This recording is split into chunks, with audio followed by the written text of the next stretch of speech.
এই অনলাইনের জমানাতে এসে গত ২০০ বছর আগের মতো উঠান বৈঠক করে প্রার্থীদের এই কাগজ দেখা সেটা দেখা যাচাই বাছাই করা, এটা আসলে খুব বান্দাদের আমলের এবং এগুলো পরিবর্তন হওয়া দরকার আর কি। অপ্রয়োজনীয় একটা কাজ, যেটার জন্য আসলে আমাদের সময় নষ্ট করতে হয়েছে প্রচুর। এবং কি পরিমাণ লোক, প্রার্থীরা তো সবাই মোটামুটি ব্যস্ত, যার যার পেশায় আছেন, এলাকাতে আছেন। তো আমরা নির্বাচন কমিশনকে এর আগে অনুরোধ করেছি, ডিসি মহোদয়কেও বলেছি যে এই বান্দাদের আমলের পদ্ধতিগুলো পরিবর্তন করা দরকার। এই কাজগুলো পুরোটা অনলাইনে করে ফেলা যেত।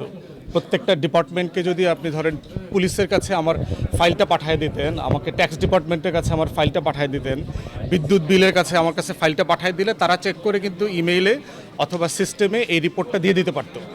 অতএব সেই জায়গাতে আমরা বোধ করছি যে এই কাজগুলো পরিবর্তন হওয়া দরকার, পদ্ধতিগতভাবে পরিবর্তন হওয়া দরকার। দ্বিতীয়ত হচ্ছে নির্বাচনের সবচেয়ে বড় চ্যালেঞ্জের জায়গা হচ্ছে আচরণবিধি আমরা মানা, যারা মানছে না তাদের ব্যাপারে আইন প্রয়োগ করা এবং আইন শৃঙ্খলা রক্ষা করা। প্রশাসনের যে ভাবমূর্তি আমরা দেখতে পাচ্ছি, ইতিমধ্যেই তারা একটা বড় দলের প্রতি ব্যাপকভাবে ঝুঁকে পড়েছে। তারা ধরেই নিয়েছে যে একটা দল ল্যান্ডস্লাইড নিয়ে ক্ষমতায় আসবেন এবং তারা ধারণা করছেন যে ওই দলের খুশি অখুশির উপরে ভিত্তি করে তাদেরকে দায়িত্ব পালন করতে হবে। এবং এটা যদি করা হয় তাহলে আমরা বোধ করছি যে সুষ্ঠু নির্বাচন করাটা প্রশাসনের জন্য চ্যালেঞ্জিং হয়ে যাবে। প্রশাসনের জায়গা থেকে ধরেন পুলিশ ভাইদের কথা যদি চিন্তা করেন, তাদেরকে আমরা কিভাবে ইনসেন্টিভাইজ করব।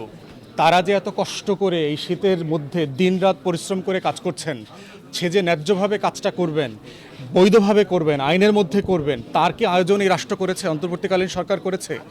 তাকে তারা সারাদিন আমাদের পিছনে যে পরিমাণ ডিউটি করছেন, সময় দিচ্ছেন, এটার জন্য তাদেরকে স্যালারি দেওয়া হচ্ছে, বোনাস দেওয়া হচ্ছে, ভাতা দেওয়া হচ্ছে?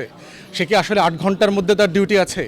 একজন পুলিশ সদস্য যদি 12 ঘন্টা, 16 ঘন্টা, 18 ঘন্টা কাজ করেন, আর তাকে যদি আমরা আশা করি সে ন্যায্যভাবে কাজ করবে, ইনসাফের সাথে কাজ করবে, এইটা কাম্য হতে পারে না।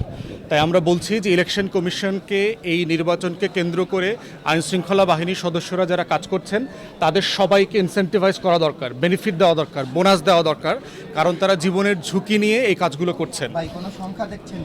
আর এর বাইরের কথা হচ্ছে সেটা হচ্ছে যে এই আইনশৃঙ্খলা বাহিনী এবং প্রশাসন ন্যায্যভাবে কাজ করলে আগামী নির্বাচিত সরকারের সময় কোনো প্রতিহিংসার শিকার হবেন না, সেটা ওনারা বুঝতে চায়। আমি সব জায়গায় প্রশাসনে দেখতে পাচ্ছি যে সকল পর্যায়ে তারা জানতে চায় আমরা যদি ঠিকঠাক মতো একটা নির্বাচন উঠাই, এই কারণে আমরা নির্বাচিত সরকারের আমলে কোনো ঝুঁকির মধ্যে পড়বো কিনা, আমরা ডাম্প হব কিনা, আমাদের পদবি, পদোন্নতি, প্রমোশন, ট্রান্সফার এগুলো ক্ষতিগ্রস্ত হবে কিনা, এগুলোকে অ্যাড্রেস করা দরকার।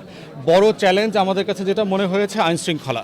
আপনার নির্বাচনকালীন প্রচার শুরু হওয়ার পরে যেটা হবে, আমরা ইতিমধ্যে এটা দেখতে পাচ্ছি বিভিন্ন জায়গাতে যে অস্ত্র আসতেছে শুনতেছি, নিষিদ্ধ গ্রুপের লোকজন এলাকাতে চলাফেরা করছে, সাবেক আমলের যারা গুন্ডা সন্ত্রাসী ছিল তাদেরকে পরিকল্পিতভাবে জামিন করানো হচ্ছে, বিভিন্ন জায়গায় বোম বানানো, রামদা বানানোর অর্ডার করা হচ্ছে।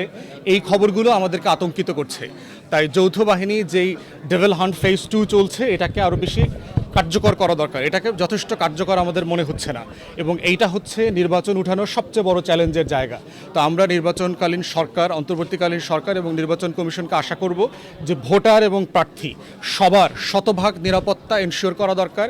ইকুয়ালি মাঠ প্রশাসন, পুলিশ সদস্য সবার নিরাপত্তা, চাকুরির নিরাপত্তা, এবং নির্বাচনকালীন সরকারের সময় তারা কোনো প্রতিহিংসার শিকার হবেন না, সেটাও রাষ্ট্রের পক্ষ থেকে নিশ্চিত করা দরকার।